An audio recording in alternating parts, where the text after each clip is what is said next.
Hey, ¿qué tal, herreros? Sean bienvenidos a este nuevo video de Zero Maya.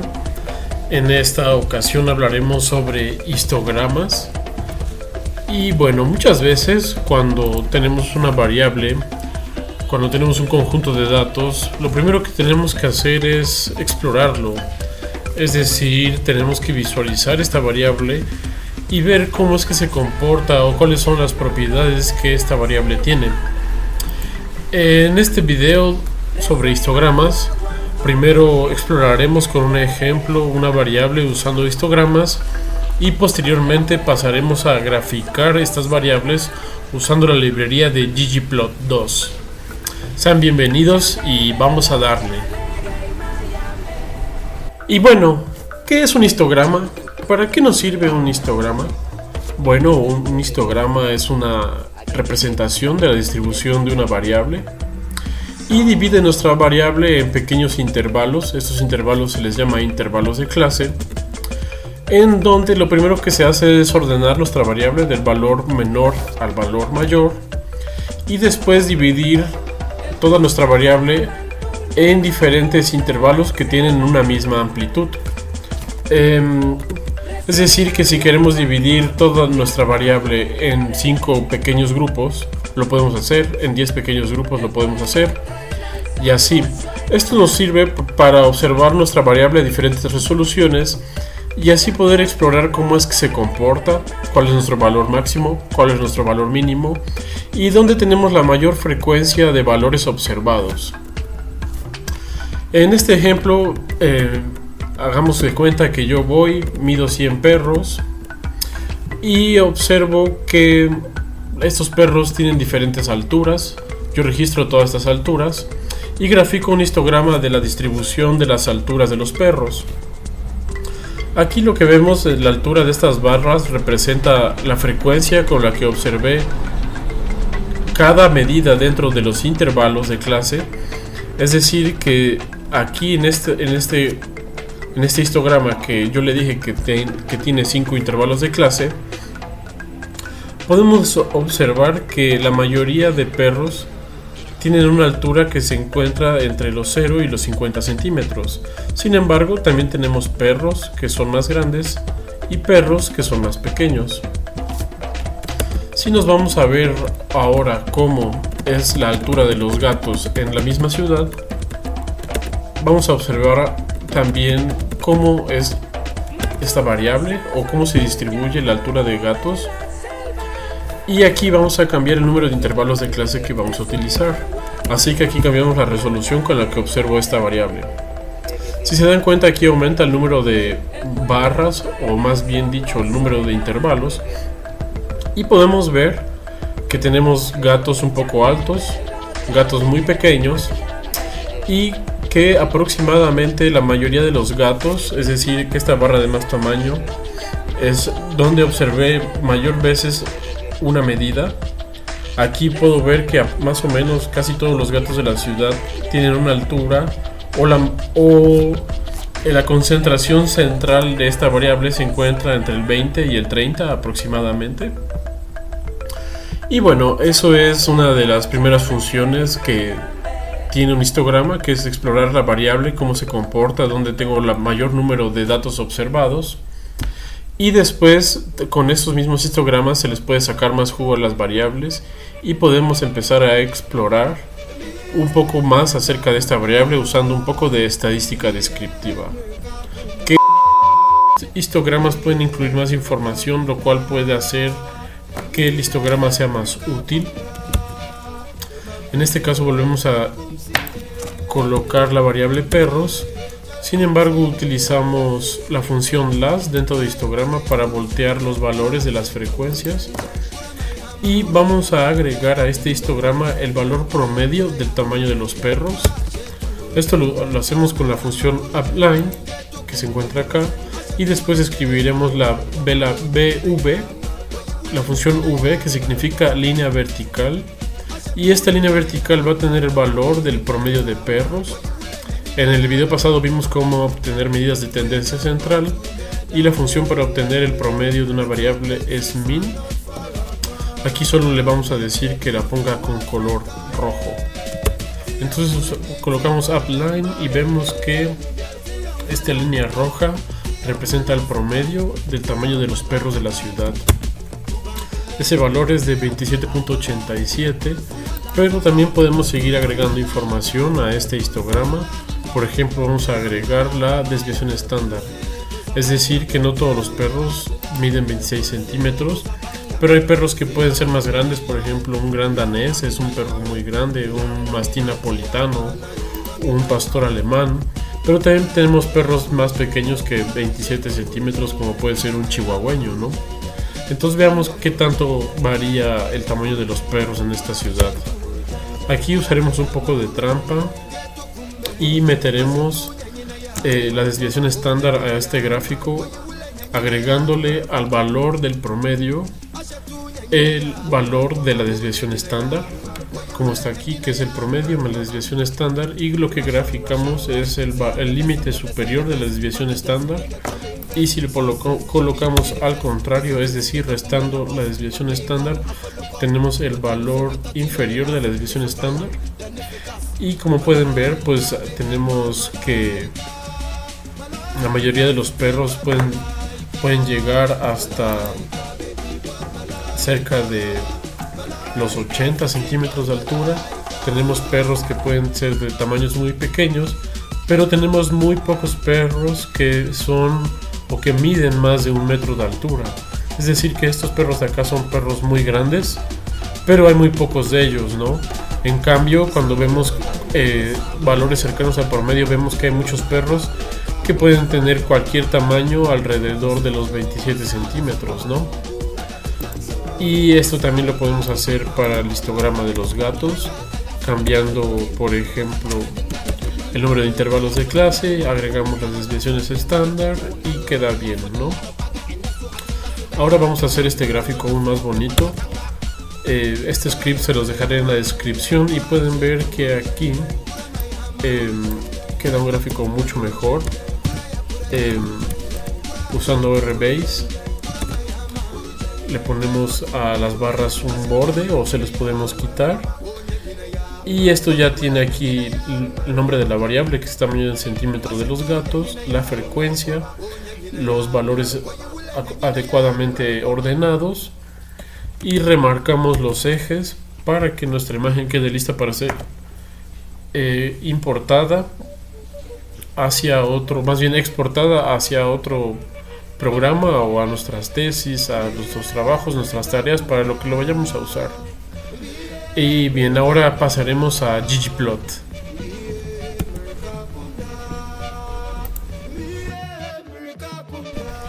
Y bueno, herreros, para finalizar este pequeño tutorial vamos a usar ggplot.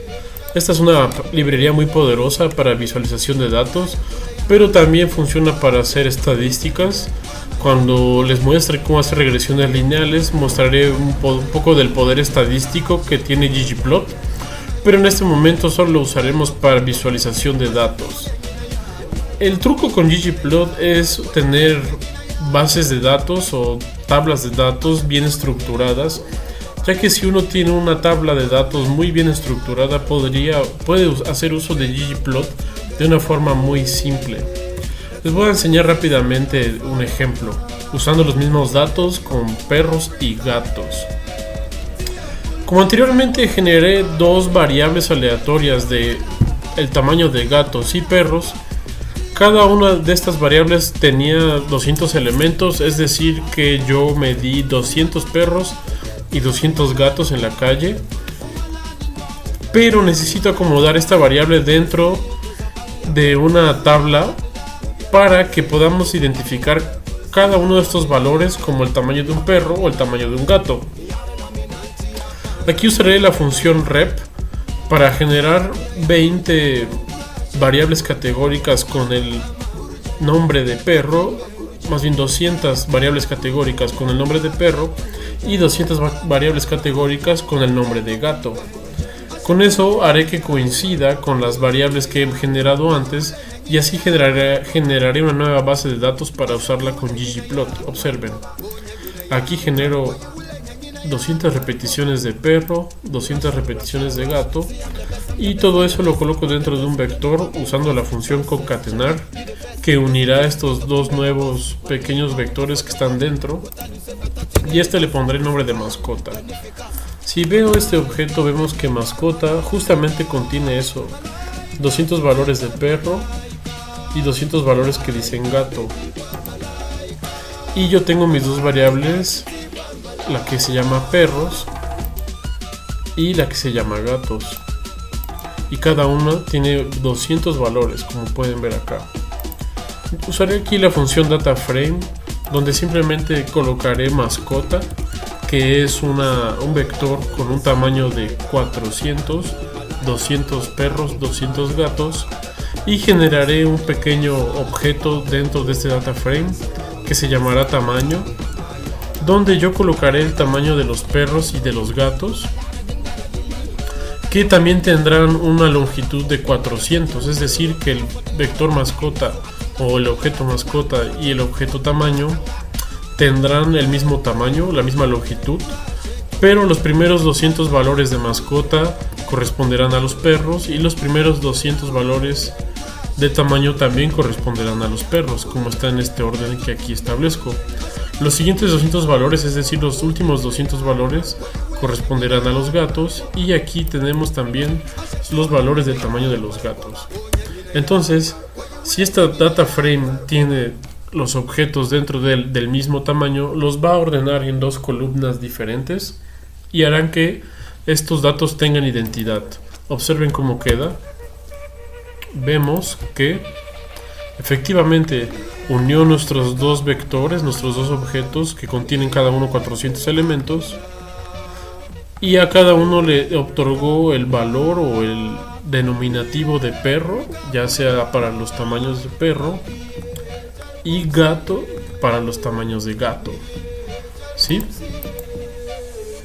Bien, ahora, una vez que este data frame o esta tabla está lista, lo único que hay que usar es cargar la librería ggplot. Si no la tienen aún, la pueden instalar usando aquí packages, install, y aquí podemos buscar e instalar nuevas paqueterías para nuestro R. Aquí las buscamos y listo.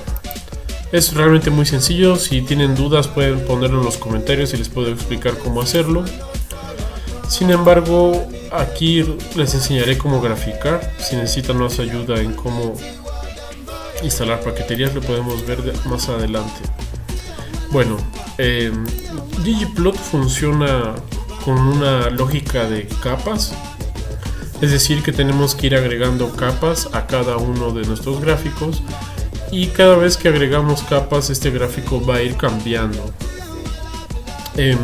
La capa más básica para comenzar un gráfico en ggplot es la capa de estética o la capa de aesthetics, donde nosotros vamos a poner nuestras variables y decirle a ggplot qué hacer con ellas. En este caso nuestra base de datos se llama data. Entonces dentro de la función ggplot colocaremos que los datos que usaremos son data, es decir, los datos que nosotros generamos, y de estos datos usaremos como variable x o como variable que se encuentra en el eje X de nuestro gráfico, va a ser tamaño, es decir, el tamaño de los perros y el tamaño de los gatos. Después de esto agregaremos una capa y le diremos que esta capa que agregue sea un histograma. Las capas de diferentes formas en ggplot se agregan con esta función que es geom. Hay muchos tipos de geom, de geometrías, pero el de histogramas es geom-histogram. Entonces aquí ya le decimos a ggplot que nos grafique en X el tamaño de las mascotas, pero que esto lo haga en un histograma. Solo necesitamos decirle X a un histograma, ya que es la representación solo de una variable.